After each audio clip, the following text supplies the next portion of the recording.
Hi, and welcome to the 10-Minute Food Truck Training Podcast. My name is Bill Moore. I am a food truck business coach and author of Food Truck 101, Beginner to Winner.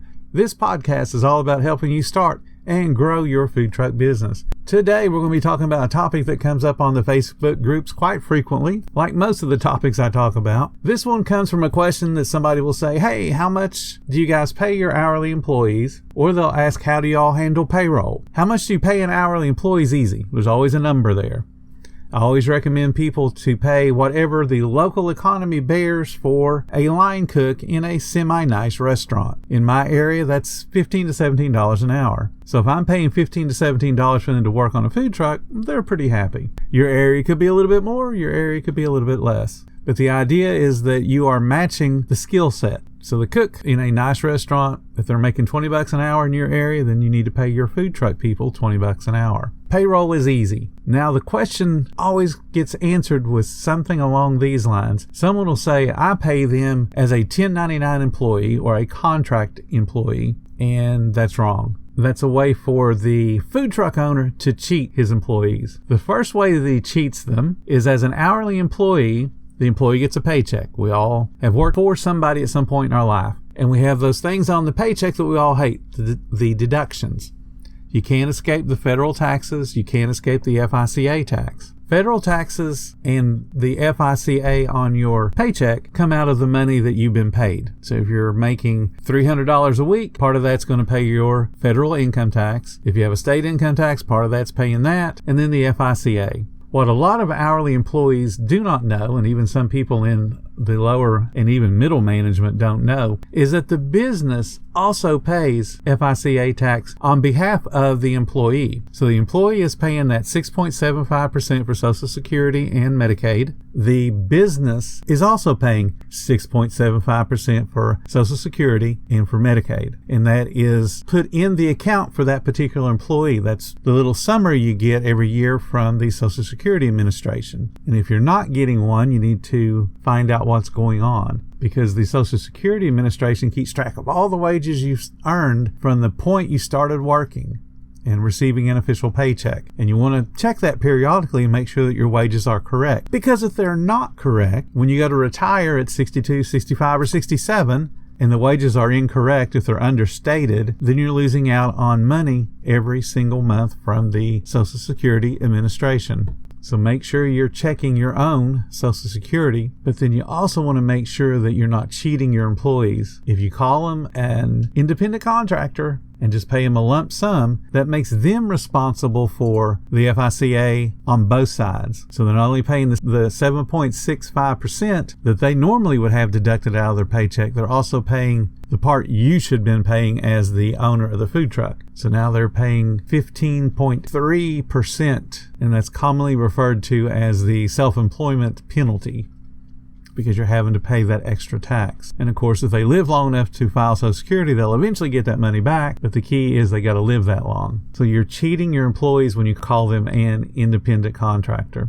and you can't legally do that. If an employee is trained how to do something, you provide all the tools like the cutting boards and knives and all the things that they need to prepare to do the work in your food trailer. You tell them you have to be here at 11 o'clock and I'm going to send you home at 3 o'clock. All of those things add up to that being an hourly employee. That is not a contract laborer. A contract laborer is told, I want you to produce this particular product, and here's the deadline. And then the contract laborer, they decide when they start work. They decide when they end work. They provide all the tools, and then they show up and give you whatever you've asked them to do, and they trade that product for money. It's the same with the people that drive for Uber Eats. They're not paid by the hour, they're paid by the job. They're paid by the opportunity to pick up somebody or to pick up food and then deliver it to someone else or deliver that person to wherever they wanted to go as a transportation fee. Once they drop off the person, if they have no more rides to pick up and they have no more food to pick up and deliver, they are not generating income. So they're a contract laborer, and they can decide, well, you know what, it's slow, I'm just going to clock out, and they push the little button on their app and they're no longer on the clock, and they no longer receive notifications that, hey, somebody needs food picked up. That's a contract laborer.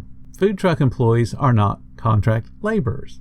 I've said that several times so far, and I have written this probably 20 or 30 times on all the different Facebook groups.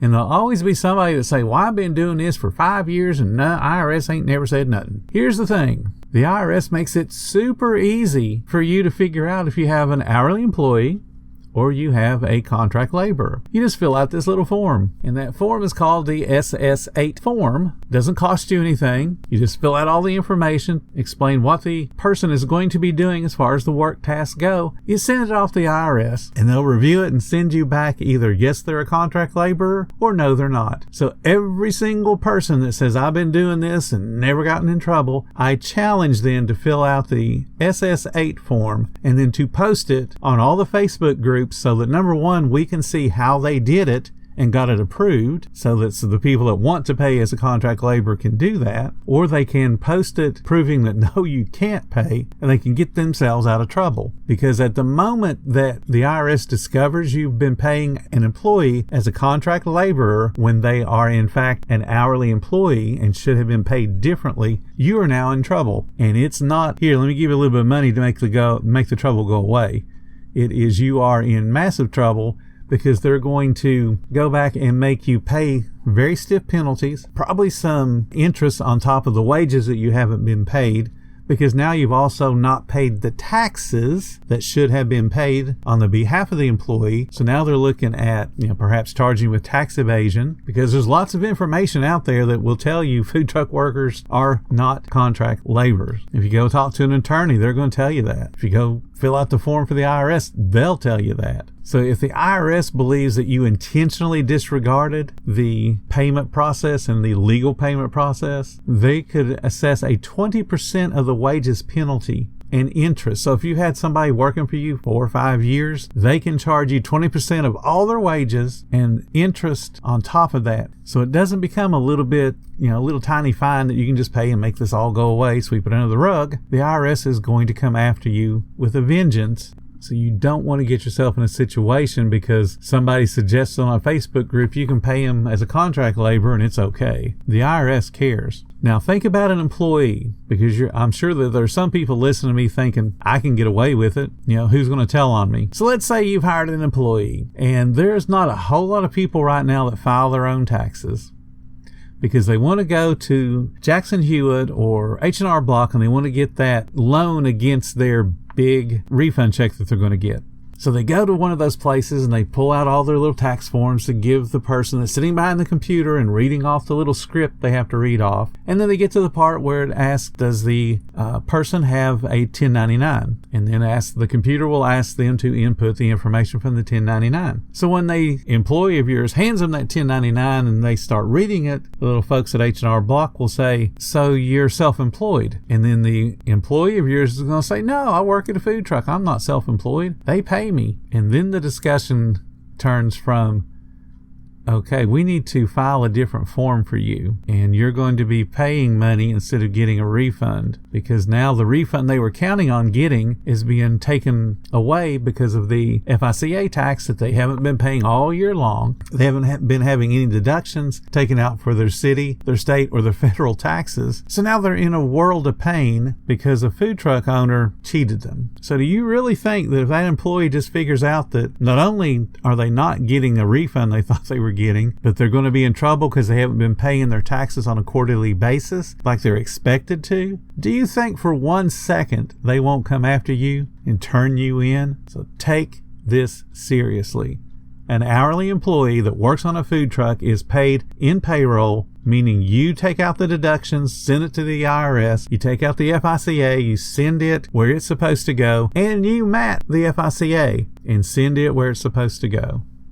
They are an hourly employee. They are not and never have been an independent contractor. I cannot stress that enough.